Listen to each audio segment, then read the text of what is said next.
So now that we got the dual valve springs on our LS3 heads, it is a significant upgrade over what you would normally have on an old LQ4 6-liter, which are Cathedral Port 317 heads. These are actually LS1 heads. I'm just showing you for illustration. They look almost identical.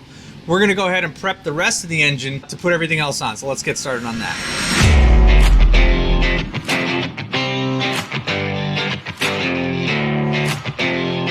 Take off the oil pickup tube and then the windage tray.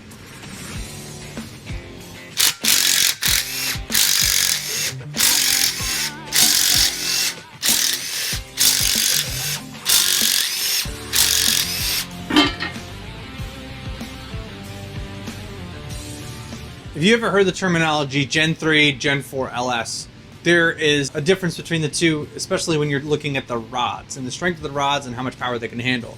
There was some gray area in like the 05, 06, 07 realm before they really went fully Gen 4, which they kind of call like a Gen 3.5, where they had some Gen 4 parts in Gen 3s. So this is a Gen 3 engine, but I suspect they're Gen 4 rods and pistons, and you guys could tell me if I'm right.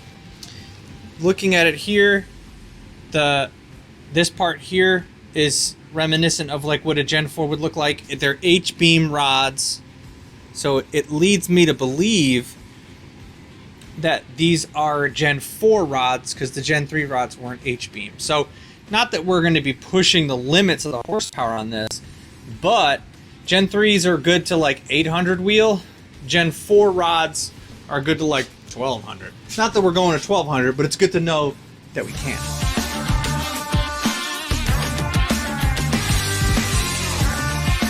We will be replacing all of these lifters and the lifter trays. All of them. All basically just going to get tossed. Some guys reuse these. I highly suggest you don't reuse them. Mainly because these lifters, the trays wear down over time, but these are the only things that protect your lifters from turning. And if they turn, they will destroy your cam completely. So you definitely want to make sure you get new lifter trays. They're junky.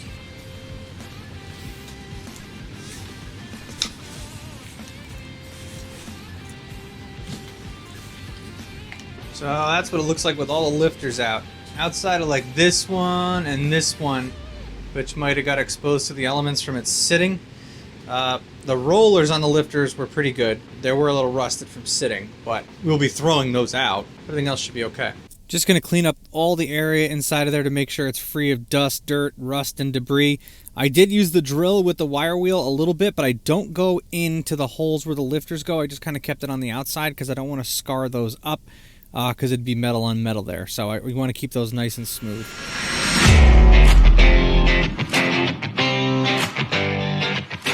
Now we get all that cleaned out. We'll take off the old oil pump, which there was probably nothing wrong with this one, but we're going to replace it with a high volume one when we're done with the cam. Here's the oil pump, and then chain, old. Not only did I get a different cam, I got a C5R timing chain, which is much less prone to stretching, which will help us achieve our 7,000 RPM red line goal. I'm just going to put those back on so they stay intact.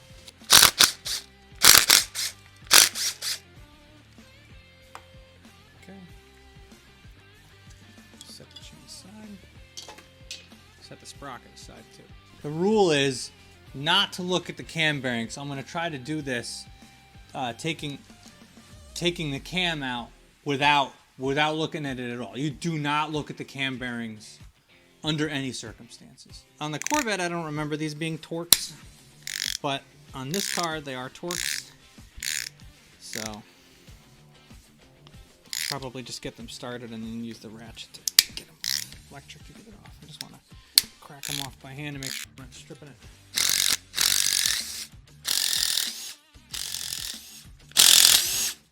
Now we can pull the cam off. I also like to keep a bolt in this.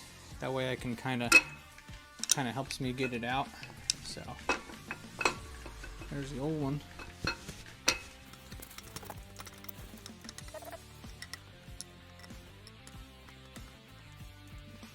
in all seriousness, the cam bearings are fine.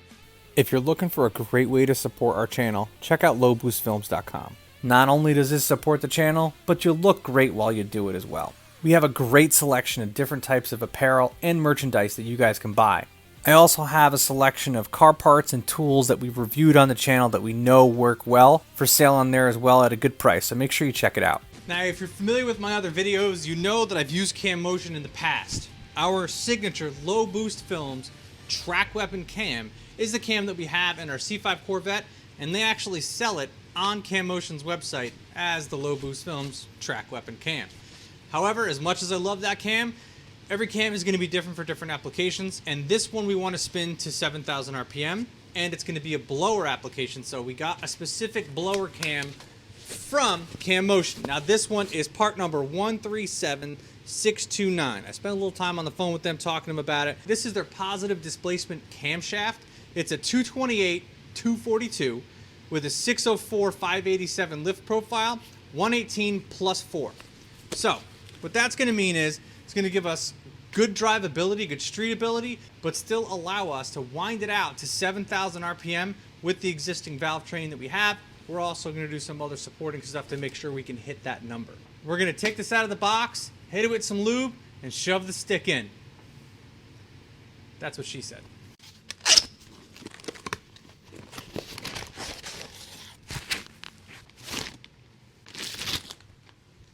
There she is.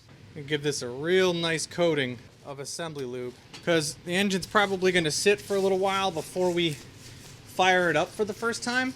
So putting some good assembly lube on it is going to be great to ensure that this thing stays nice and lubricated until our initial fire up, which could be months from now. So anytime you do this kind of stuff, you want to make sure you have assembly lube on it. Again, we do not look at cam bearings.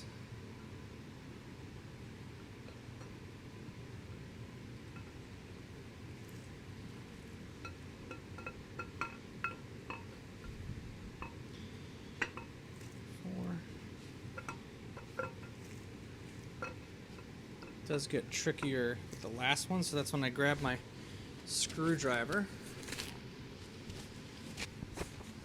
I'll lower this down so you guys can see it. Whoop, not that low.